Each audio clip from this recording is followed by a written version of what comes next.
protection. So I've decided to divide the discussion in two parts, mainly to respond to two different questions.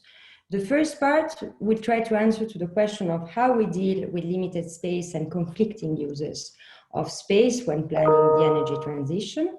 And the second part will focus on how do we enable renewables deployment with ecosystem protection. Crucial question, of course.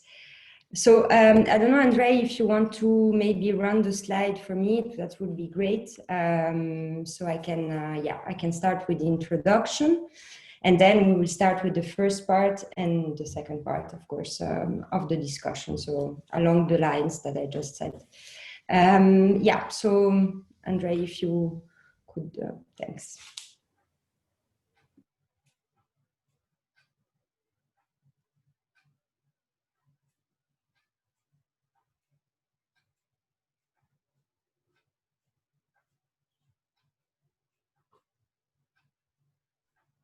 Can you see my screen now? Is it visible? Yeah. Okay. Perfectly well. Thanks. So of course, each one of you knows that increasing ambition in setting energy and climate targets will require a long-term energy planning perspective for renewables. And this will be very much paramount to avoid negative impacts and consequences on nature and society as a whole. And this will ultimately be useful to avoid any slowdown in the energy transition. So this is let's say the guiding framework that we all should have in mind. The first basic question is why integrated and strategic spatial planning is crucial for RES development in Europe. So what is spatial planning and how does it work? Basically, I thought that giving you a little perspective in a nutshell could be useful for a conversation to also understand the complexity of spatial planning and how it works really among the different authorities and the different policy sectors. So spatial planning is really essentially a dynamic and complex governance process with multiple interactions between different authorities and across policy sectors. Each of these authorities has different planning scopes. You have a national, regional, federal, and local municipal level. For example, I could give more details on the national level. Governments are mainly responsible for developing framework policies that both initiate and guide the decision-making process, setting the conditions for planning at then regional and local level. Then we have the regional, subnational, federal levels, and it depends on member states actually, because you have Spain, Belgium, Germany, UK that have all federal systems, which are of course responsible for their territorial development with their own planning laws. And then you have the local level, the municipal level, that are responsible for preparing detailed land use plans for the municipality. So already you see that you have very much complex levels of governance here. What else? How we can characterize more spatial planning? Spatial planning frameworks are instruments, and frameworks and instruments differ per member states. You have different degree of centralization and of course decentralization patterns, various regulatory systems and responsibilities. And of course, all of that result in relatively long approval processes with and permitting procedures with great uncertainty about the outcome. Then another point that I wanted to note is the lack of transnational coordination or cooperation on planning among member states. This is particularly visible with the Maritime Spatial Plan, which are currently being prepared to be submitted to the Commission by March 2021. So there is completely no coordination on that. So there is no sea basin, for example, planning, but maybe we will have the chance to talk about that later. And Also to keep in mind, very important, is the criteria are numerous for choosing an area for renewables. So it's based on research potential, technical feasibility, topography, grid connectivity, etc., and other very important factors such as social, political, and environmental constraints. So yeah. Why integrated and why strategic? Why integrated, why strategic? The two terms are very much important and define the scope of our reasoning. So integrated and strategic, they enable the creation of a holistic vision, which is very much what we are aiming for, that focuses on synergies and best coordination to ensure two things. First of all, coherence across sectors and scales. And secondly, really to be able to maximize renewables potential, efficiency, and interconnections opportunities in certain areas, while reducing costs and, of course, improving, hopefully, people's well-being. Secondly, why strategic, why integrated? Because they give the perception that they are able to reconcile different land functions, societal and environmental factors from the outset of the planning process. And this is actually crucial because for now, traditional spatial planning only factors these elements at the very end of the process and not at the beginning. And this is really maybe the main things that we are looking to change. And the third point is that it provides, and this is also crucial, it provides dynamic interactions by fostering collaborative, expert-based, monitored approaches to avoid potential negative impacts. So this very much collaborative process will help, and we'll see why, will help ultimately to take on board people, generate people enthusiasm, and ultimately avoid backlashes on public acceptance and all the problems that have been mentioned also this morning. Voila, so this is my introduction. I hope it's clear enough. We'll then be able to, yes, this is the first part of our discussion. So as I said before, the first part will be about how we deal with limited space and conflicting uses of space when planning the energy transition. And as this is a roundtable discussion, it's really much a brainstorming session and an interactive session where each one of you should be free to express its views, opinion, remarks, question, everything you have in mind, because this is the format. So you'll see that I tried to bring some elements of response. As I said, there are not firm answers. It's very much open questions. So yeah, I will now open the floor for discussion. And who wants to start first? I will be happy to take his views and and discuss and spark the conversation.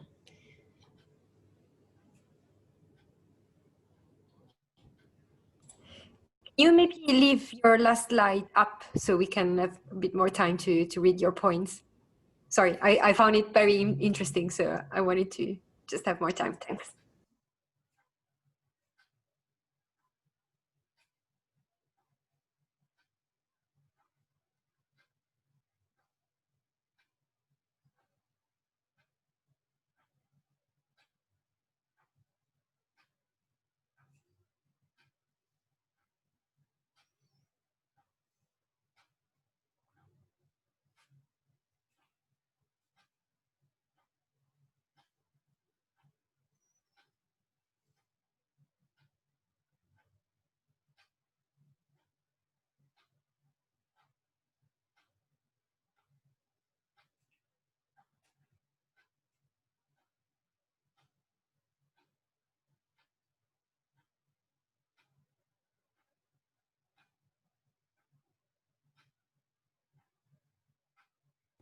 Any thoughts so far? I don't want to rush the thinking at all.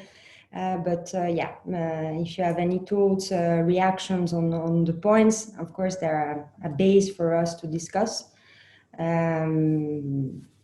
So if you have any thoughts on that, how to open the conversation.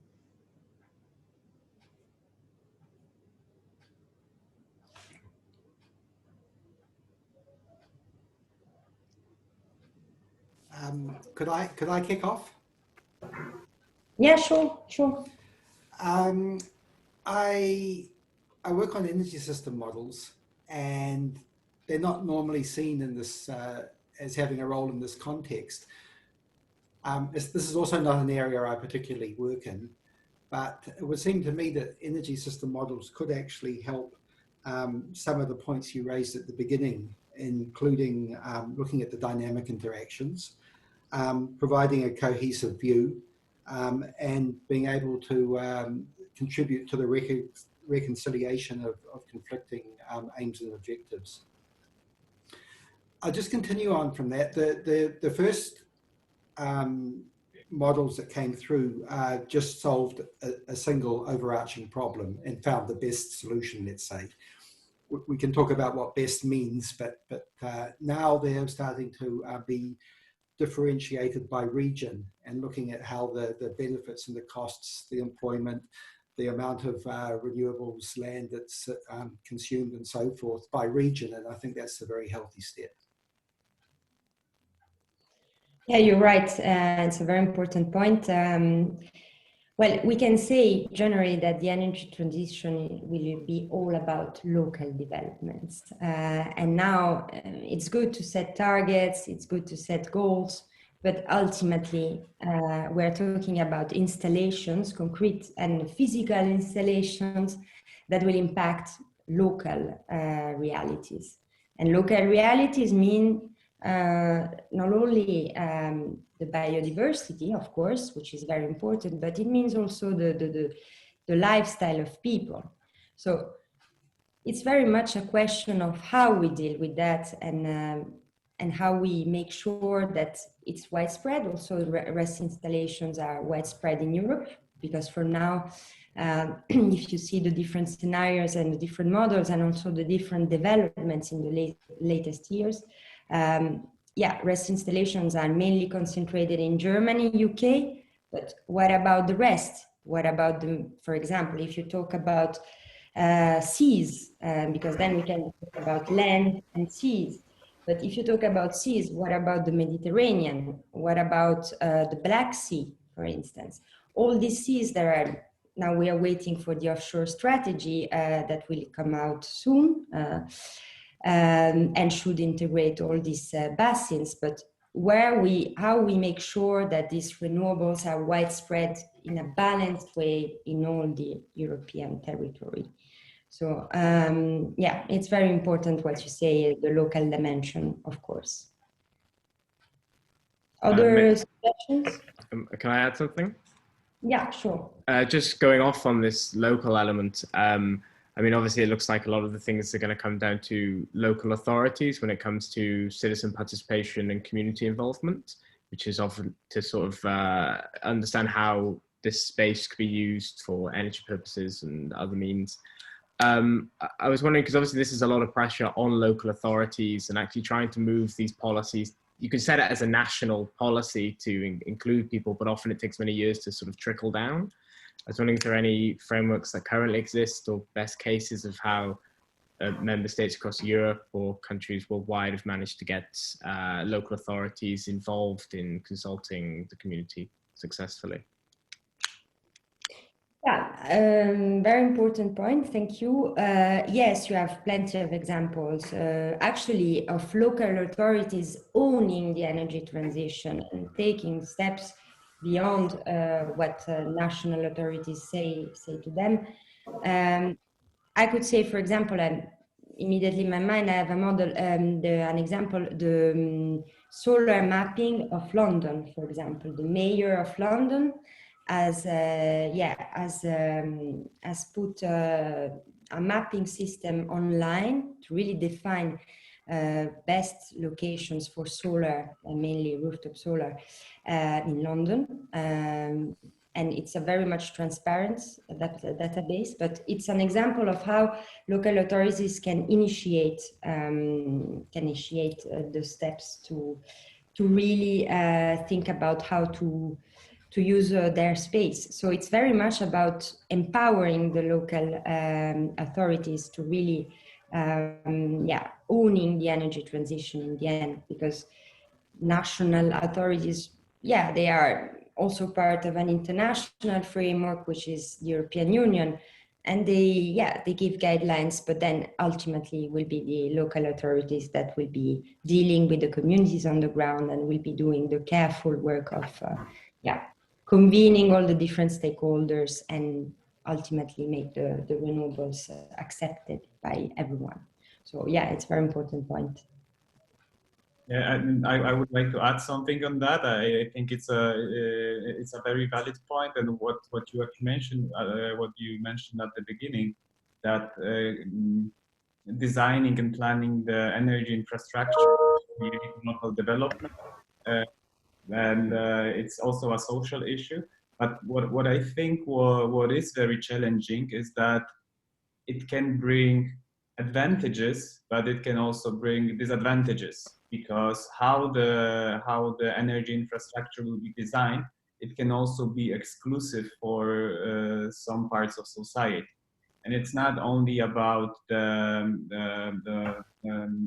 it's not only about the renewable energy infrastructure, but it's also about the networks, not the transmissions, but also distribution, and about heat networks. And I think what is important to take into account is how to include all of parts of the society to participate, and also to have, because like societies basically are very divided, and if we look at how the technological development quickly goes, there is also clear division between older generation and younger generation. There are differences between people that live in urban areas and in rural areas, that they have much more space to deal with renewables, but basically it is not clear how these costs and benefits will be divided in a fair way. So so I just wanted to raise the point that the energy infrastructure and renewables energy development can bring additional benefits, but it can be also a very dividing issue between different parts of society. Yeah, exactly. One of the things that we should rethink completely, because if you think about the development of renewables, they're mainly situated in rural areas or peri-urban areas. And this is going to be a problem. We have already a problem, socially speaking, in Europe, between the rural areas that are much more, even more empty than they used to be 30, 40 years ago. So how to use really renewables as a mean of development for rural area? This is a question, an open question. I don't want to respond to that now. But this is very much a question. And also, and maybe I could introduce one of the points in the slides, is the question of which land we choose, which land we prioritize, and how we prioritize. Are we taking, for example, non-consuming areas? Like we could say that, for example, some technologies like solar floating are very promising because they are constructed on lakes, reservoirs, also in the sea. Not, not many examples in Europe yet, but they could be constructed on sea. So this could save space. Rooftop solars is a a great example of how we can save space. How can everyone have their rooftop solar? So this is another example. But also all the obsolete lands, which are mining sites, brownfield sites, all agricultural lands, all these kind of lands that I'm not sure we mapped properly already. And so therefore, I'm not sure we have a full picture of the potential for lands that is available. But yeah, for sure, the energy transition will push us to think differently, and very much having in mind the circular mindset, if you want, is really to find lands that already exist in priority, and then eventually to find other lands to construct renewables. But yeah, it's very good point. Can I just add, I mean, this is all very interesting, especially for me, that I'm usually following only the European debates. And if I can just bring in the relationship between what we are discussing now and what we are usually discussing at European level when it comes to infrastructure decisions. I mean, what is a recurrent question is, who takes the decisions and how do you identify these infrastructure priorities? And of course, at European level, is more coordination is required, and also you need to make sure that all interests are well represented. But there is also a question over the expertise and making sure that we keep pace with the technology developments that is increasingly faster. And I do wonder, like, how can almost the European level learn from national best case example? Because we all agree that the energy transition will eventually happen at local level. And I do agree that local involvement and engagement is key for a successful energy transition. However, I think we also all recognize the added value of a European coordination. So, like, for once, I do wonder how we can maybe better support and enable a bottom-up learning process rather than an exchange. We always hear a top-down European to local communities. This time around, it should be maybe the other way around. So I'm just keen to hear your thoughts on how to bring up and elevate these best practices. Now that, in case you don't know or you're not following the debate, the European Union is in the process of reviewing the regulation responsible to define infrastructure needs and infrastructure priorities. And of course, this is strictly related to how do we challenge the funding. So how do we channel European resources for infrastructure projects, which of course eventually has an impact also at the local level. Thanks, Elisa. Yes, how to foster bottom-up approaches? It's a big question. In spatial planning, yes, we could say that maybe solution could be to integrate communities, biodiversity representatives, organizations, and NGOs from the start of the process, which is not the case now. So this would be the first point for me. It's my personal vision, but then of course you can have yours. It's really to foster them, to really integrate them at the beginning of the stage. And at the beginning of the stage, you have very innovative tools such as mapping tools, GIS data, and all these kind of GIS data, and all these kind of things that could help really in that. Not only the decision-making process, but also for the communities to see where they can actually take part in the energy revolution and energy transformation, how do you want to call it? But yeah, to take part in that. So it's transparency, it's factoring them from the beginning of the process. And it's also, I think it's the mindset that we need to change. And the mindset is to think about energy, and maybe you're referring to TYNDP and all this. It's thinking about energy as a social, first of all, as a social thing. It's not an infrastructure thing, it's not an economical thing, it's not a political thing. It becomes now more than ever a social thing. Because ultimately, if people are blocking projects in several countries, I can give you several examples, everywhere, in Italy, for example, which has enormous potential for renewables, but is one of the countries that is more the most entangled in gas dreams and gas dirty dreams. But yeah, you have concrete examples of how they are blocking renewables projects.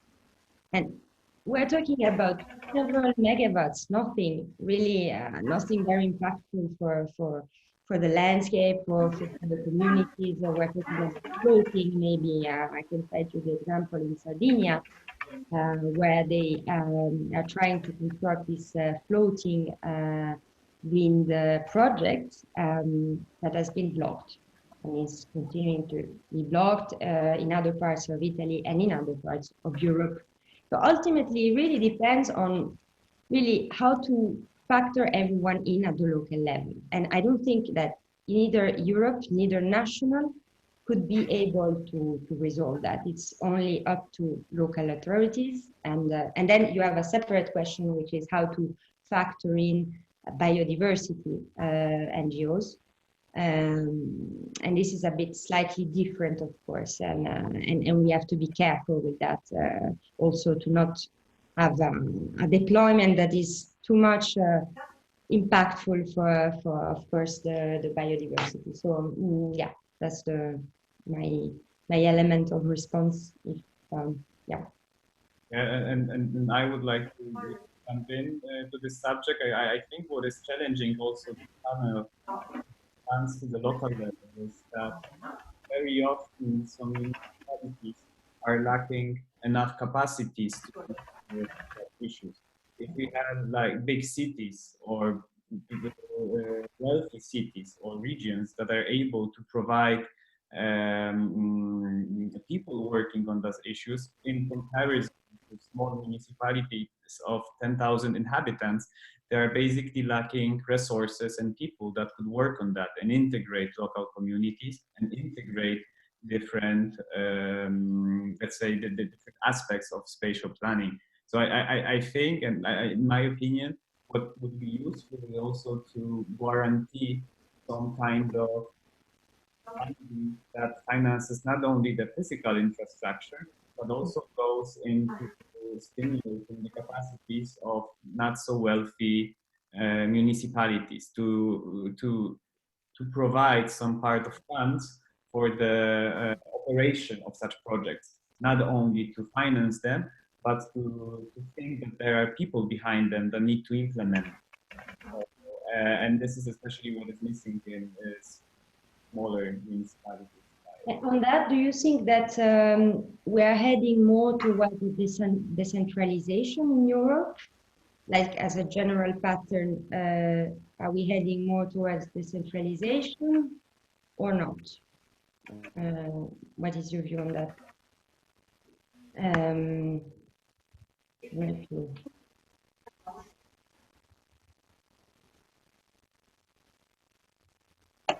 No, it was a question for you, Andre, but yeah, that was okay. Well, I think that obviously we are going in the direction of digitalization. I mean, at least in the electricity system, and this is what the numbers show.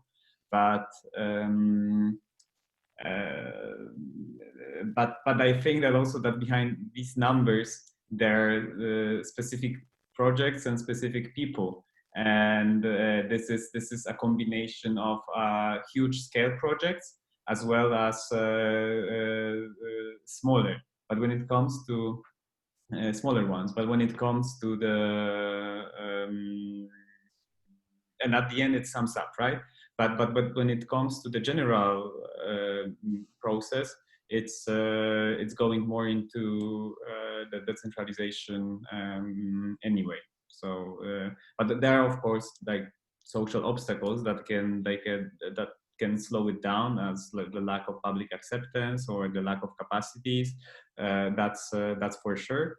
But what we have been observing is a clear trend of decentralization. So, but if we try a bit to analyze what are the general main arguments that emerge when having public acceptance, and what are the main arguments that people use to backlash on renewables? I don't know if one of you have tried to have an overview of the different arguments that exist in the space, and maybe the synergies, maybe the similarities. For example, islands in Europe tend to use the same arguments, independently if they are from Greece, from Italy, etc. So maybe we could also identify patterns of opposition that are recurrent. And patterns of opposition are, we don't want renewables because they ruin our landscapes. This is the case for countries that are very touristic, that they rely on tourism. So they impact our landscape, we don't want them. What else? What are the other arguments that we hear most of the time? If I could just add something. I mean, when we had, I think it was around 2011, we had a lot of protests in the UK, quite a lot in Wales, where I'm originally from, regarding rural installation of transmission lines and wind turbines. And what happened afterwards was more of a consulting process of how to mitigate these issues. And a lot of the time, the actual complaint was really deep down, regardless if it was talking about landscape or whatever the common ones we normally hear. The root cause was normally just not being involved from the beginning, was often really what it was. And so either it was not knowing, and suddenly there's a chat on a Facebook group, or suddenly the local news is talking about these big trucks that are going to come and block all the roads for a few weeks, and people not being aware of it. And then often it was about what type of profit was going to go into local communities as well. So if these are often rural communities, they might have the more space for renewable energy, but are not the massive energy users themselves. So I think that's always that conflict there of rural communities feeling as though their space is just funding the city, to which they decided not to move. They almost feel a bit unfair. So I think that's, for me, often a lot of the excuses that are used and normally have a completely different root cause, and it's usually lack of involvement. And I think that's going back to Andrea's point before about having this lack of local capacity to initiate these sort of ways of either involving people from the beginning or seeing if there's ways in which the community could benefit from profits. I think it's not only the funding element, but it's the knowledge element. And I think the question for me right now is, how do you exactly exchange this information around on a local level without it just being a completely top-down approach? And personally, I don't know if you rely on current cities networks that already exist, Covenant of Mayors, Energy Cities, Climate Action, people like that, or if it's some sort of a new mechanism that needs to be devised within the EU. I'm not here to answer that, but from what I can see, there seems to be some sort of exchanging of information and capacity that's needed on a local level to sort of get communities involved. Can I jump in here? Sure, Robbie. I think the idea about, let's set aside the idea of capacity and assume that the communities have capacity. The next question is, what sort of information needs do they have, and how do the data flow? What use cases are they looking for? What are the conditions of that data, technical, legal, and so forth? And I'm involved in a really interesting project in the UK at the moment, very peripherally, but it's part of the UK government's program for modernising electricity data access. And the NGO called Icebreaker 1 bid through to the second phase, and they're busy building an open energy data platform. And their use case that they're using to prove this particular concept, and it will be very rudimentary in the beginning, is a local body public policy issue surrounding decarbonisation and energy. And we're talking about all aspects. We're talking about space heating, electricity, mobility, and so forth. And it's one of the few times I've seen in my looking back where people have actually started to analyze the data needs and how they might impact on this kind of public policy development and ultimately into the processes that are being discussed today.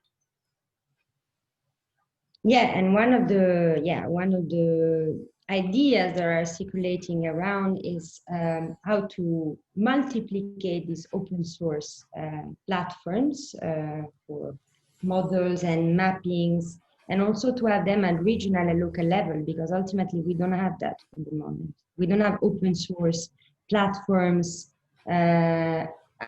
accessible to everyone based on local and regional, on the local and regional authorities' websites, for example. We're like that. I've been working on that question since 2003. I haven't worked with outside of open source and open data since then. And there's a minor revolution on at the moment. The models are going open source, and there's a minor revolution now in the data space, which I'm finding very fascinating. Great to hear. Yeah, I'm conscious of time. We have still more or less 20 minutes left. So maybe we can jump to the next part of the discussion, which is around, it's a Zoom focused on how to enable REST development with ecosystem protection. So there is a more precise focus on ecosystems and environment in general. So maybe, Andre, if you could jump on the second and last slides of the presentation. Thanks.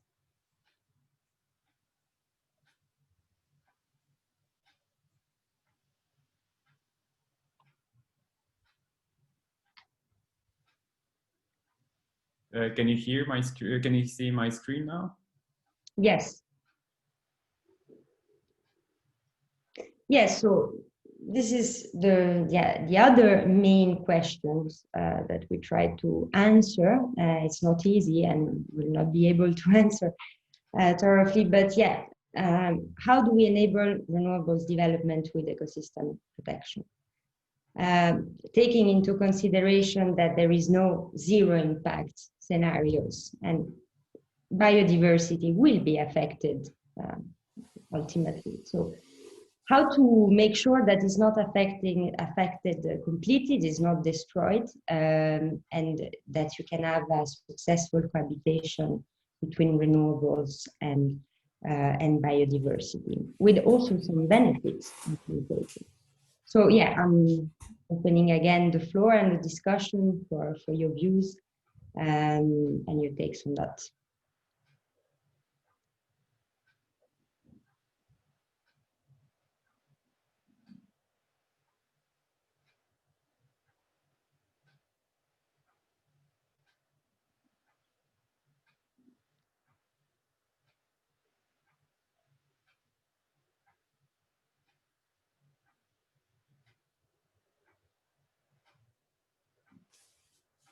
So the question is really how to focus on trade-offs, where we can find the compromise. Because we have a part of the NGO community that is using a precautionary principle very much, and is opposed. Also, you can say that it's a kind of maybe heritage from the past, but to be opposed to any large-scale project. But we know that we need both. We need large scale and we need small scale. Otherwise, the energy transition will never happen. So how to make sure that we integrate properly biodiversity? How to make sure that they have a voice from the beginning of the process?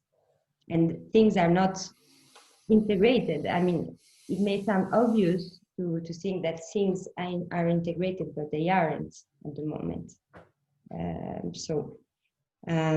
You have several processes, you have several assessments that are coming after the planning process, which are just afterwards assessments, but not considered at the beginning of the process. And so, in my view, what we should do is to really think about the space, having all the elements in mind, the social, the biodiversity, the political landscape as well in mind, and how to make sure that this is factored and this is taken into consideration in a map, for example. Yeah.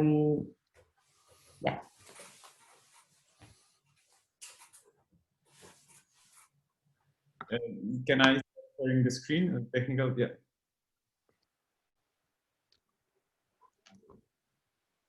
If I could just start, if that's okay. Yeah, sure. I mean, my initial thoughts are really, if you want to making sure everyone's included in the process. I mean, if you talk about capacity once again, I mean, one of the easiest things to do is to hopefully people who need to be involved come to you. If you're the planner, they come to you rather than you having to seek people out. And I imagine the easiest way of doing that initially would be about how transparent the process is being from the beginning. So if things are regularly published and perhaps there's sort of a procedure in how often stuff is published and what format stuff is published, especially data if it's easily accessible, and I guess open source and everything is very much in easy Excel documents, not hidden away in places. I mean, that makes it far easier for NGOs of national and local, and even just concerned citizens, I suppose, to be more involved straight away with planning in general and specific planning when it comes to ecosystems. I imagine that's at least the easiest way to get the ball rolling to manage to get ecological groups involved. Yeah, very important point. Yeah, to factor them from the beginning of the process, which are, for example, you have sensitivity, wildlife sensitivity maps that could be developed or are being developed by some NGOs, assessing really the sensitivity areas for biodiversity. This is a way, but you have other ways as well. You need to think about mitigation, compensation, and all these kind of measures that can,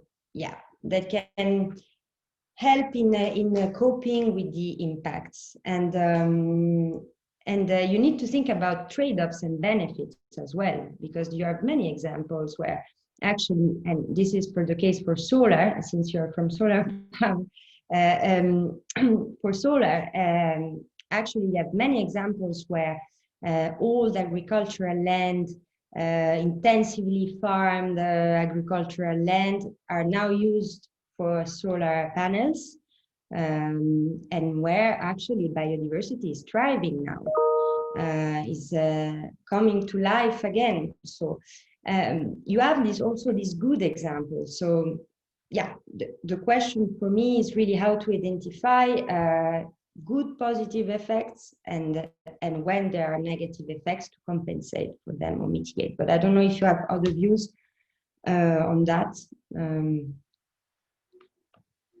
Yeah, I think that in this case it would be important thinking about trade-offs, that very often the discussion, even at the local level and definitely at the national level, and also very often at the European level, everything at the end comes to the money. But there are some values at the local level that people do not want to monetize, that are bringing the social importance, that are bringing some kind of place attachment, some identity issues, and other aspects like that. And trying to develop a decision-making process that would include different ways of calculating the compensation measures, not only in a monetary way, that would be very useful. Also taking into account the zero option, that there might happen that no infrastructure will be built, because at the end it might represent a less value than the other aspects, right? So I think it's also for the supporters of the renewable energy, and I think that in this group and in this whole workshop, most of people are supporting the renewable energy, is also kind of self-reflection, to take a step back, that there are also people in the society that do not value that so much because they care about other issues. and to remain flexible and open enough to find another solution, and not to push for every possible price to achieve or to build some additional infrastructure. So I think that it would be important to build some kind of methodology of the way of doing things, or the kind of prototype of decision-making process that would also take into account things that are not so easy to monetize, or people are not keen on monetizing them. And this is absolutely crucial and should be the underlying mentality for every development of renewables, because ultimately the people need to accept them, and to be able to accept them, they need to understand the value. And understanding the value, it doesn't mean that they understand their economic or political value. They need to understand, they need to make their own renewables. This is one part. So energy democracy is a big part of that, how to make sure that people participate in the energy transition. So this is an important point. But I think we should also wear their shoes and be in their shoes and think, well, you see a big installation coming in your neighbor city, local area. And well, in places like very densely populated, for example, again, taking the example of Italy, it's a very densely populated country. So how do you deal with that? You don't have much land. How do you deal? And it's a country that have beautiful landscapes, of course, that are protected. You have history, all these kind of potential impediments to using the land, actually. So how do you deal with the fact that Europe is densely populated? You have some areas that are not so densely populated, and so maybe it's who would think about the spread of the renewables in Europe. Can I respond? Hmm? Can I respond? That's a really interesting question, because if you're talking about trade-offs, then you need some systematic assessments. And the energy models these days get down to 400-meter grids and go through countries like Germany or the European Union and find out whether the answers to some of those questions. Is there enough space? Which spaces should be prioritized, and so forth. So I have to come back to this numerical analysis again and again. Do you know the espresso mapping from the GRC? I deal with the JRC, but I'm not specifically familiar with that, but my colleagues will be. Okay, because I wanted to ask what is your view on that, if you think it's comprehensive enough, if you think they take in consideration everything. But because you have this kind of mapping, I don't know other examples apart from JRC that are trying to mapping all Europe for renewable potential. Maybe you have suggestions to, I don't know, other organizations that do that. No, but I will bring up the fact that the energy modelers sort of stand in the middle, because another factor is climate and detailed weather information and future weather information. And that's also another community that we interrelate with the climate scientists. And this is all very fascinating stuff. Yeah, it is. And do we have models that take into consideration the climate impacts in the next 20, 30 years? For example, if you have, I don't know, a tsunami that will happen in 20 years, how do the renewables installations are compatible with climate catastrophes? I don't know, I've never asked myself, I'm reasoning loud now. But, that's a discussion at the moment. So the short answer is no, but it's not so difficult. Are we sure that offshore installations, floating installations will resist to climate change impacts, ultimately? Well, are we sure isn't really a question for modelers, but doing the analysis is. Okay. Yeah, maybe I can jump up. That there is indeed a big discussion how to combine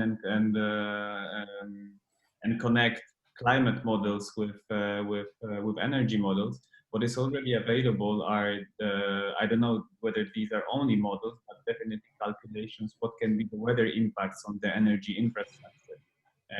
Not only in case of developing solar or wind, but also how resilient would be the power lines, or what kind of impact the lack of water would have on the big installations when you need to cool down the power plants. So this is something what is available. As far as I know, it's not integrated enough to give a comprehensive view. But there are definitely some studies that take into account the climate change impacts. And also to refer to your point, Melina, there are some companies that are doing the mapping at the local level if they want to pursue specific investments. They're mostly TSOs. But they do it mostly regionally, not very often like for the whole country. And what is challenging, even if they collect information from the stakeholders, from the citizens, it's not often transparent enough what they do with this information. How do they make the final decision? I think this is the important point, that the final investor, or let's say the actor that is going to realize the infrastructure, would also present how the final decision is being made, or what is done with the data that they collect. Yeah, and do you mean that they are able to publish this on their website, or they are trying to, I mean, it's a completely untransparent process, or? No, it is transparent in a way that is publicly available, but in a sense to collect the data. But it's not clear, it's not clear what is going on with the data, which numbers, or let's say, what is taken into account to make the final decision, and that might be the problem. The second thing is that if once again what I mentioned in the, let's say, previous section, is if you think about older generation, I think that they're not so keen to use complicated for them GIS tools, and this is also the question of inclusion. How to guarantee that people, let's say, that are kind of digitally excluded, that they could also share their opinion on such issue when infrastructure is built, and maybe something alternative to that, or to at least guarantee that their voice would be also heard. Sure. No, yes, this is a very important point. It's also an underlying question, the generational aspect in the end. But the question on data is also very important, because we lack of data also from the ecological perspective. Data is very much is outdated, and you don't have standardized protocols for data. For example, you could say that you have maybe data on birds, but are we sure that we have data on sea mammals, for example, in the same extent? So yeah, the question of ecological data also is paramount to really be able to factor everyone in these maps, because eventually what I think is really that to come back to your question of how to make digestible this data for the common public, and also taking into consideration general divide. Maybe an elemental response could be to have precise maps, very clear graphical maps, not too much complicated, not too much, with the 100,000 parameters. But yeah, simple maps for people. This is another point. So that's why I believe very much in mapping, and based on the latest technologies that also allow this. But yeah, to wrap up, the fact of the ecological data is another very important point, that ultimately we would need to see with the NGOs how we can use this data, or if they agree to be part of a collaborative process, so everyone can access this data as well. And it's transparent for everyone. I think that's the interesting thing with when it comes to the data collected by engaging with whomever.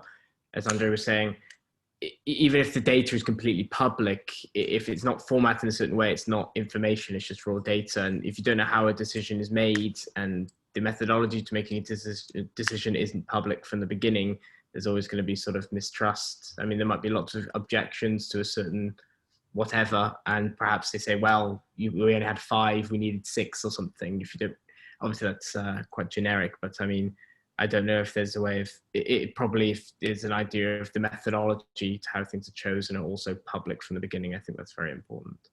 Yeah, indeed, it is. Yes. Yes, what else? I don't know. Yeah, we have 5 minutes left, so maybe we should wrap up the session. So yeah, I will collect all your inputs. Will not have much time to synthesize them properly as I would have wished for, but I will take your main points, data, how to make transparent platforms and data, how to the lack of capacities as well. It's another element. The facts that we have much more decentralized systems and how to involve local communities and local governance as a whole. So yeah, I will take all these points. I will try as much as I can to report them in the panel, and thank you all, because it has been and yes, Andre. One thing, since we still have a few minutes more, I did some notes in the meantime during the discussion. Maybe I can share my screen once again so you can have an overview, and maybe you can add something on that. Yeah. So, give me a second.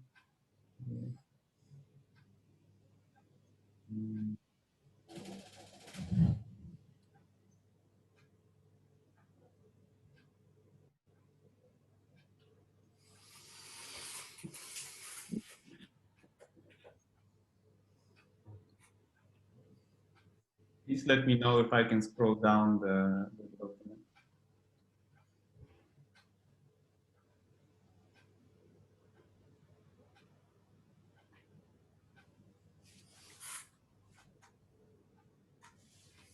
I imagine you cannot send me these notes right now. You can send it to me. Thanks. Okay, great. Can I make a comment at the end about NGOs? Yes, sure. There's a community of energy modelers, about 700, interested in open source and open data, and we've tried to reach out to the NGO community in Europe. We held 2 bridge meetings, and we haven't found that we've made much have much connection with NGOs. So I would actually add upskilling NGOs on the list of things that need to happen. Yeah, to have more context between energy modeling experts and NGOs. And just NGOs are not very analytical. That's been my experience. They're interested in policy and advocacy, but when it comes to the more background things around analysis and so on, they're not really there. Yeah, it's 2 different worlds. It's yeah, indeed. But in the end, we will need everyone.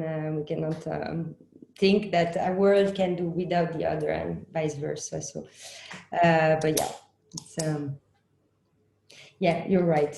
But this is very much part of the issue, actually, how to make sure that everyone is sitting at the same table and has the same voice in the process. So.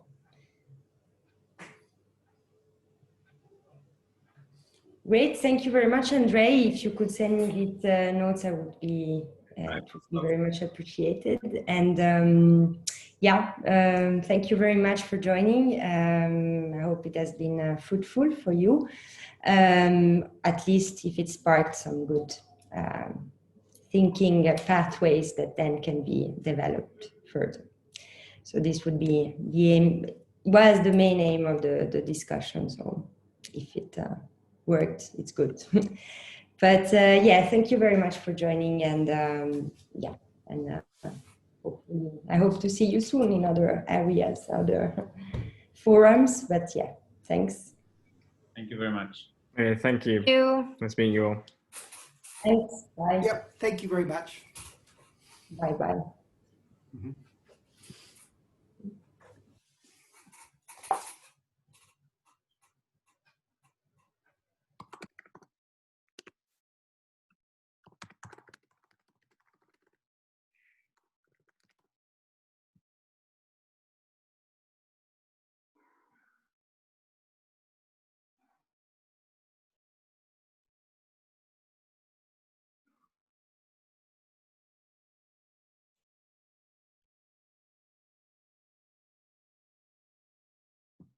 Program again. Ah, hi. You're also back already. You're muted, Andrzej. Yes, yes, I'm back. And am I still recording that? I should stop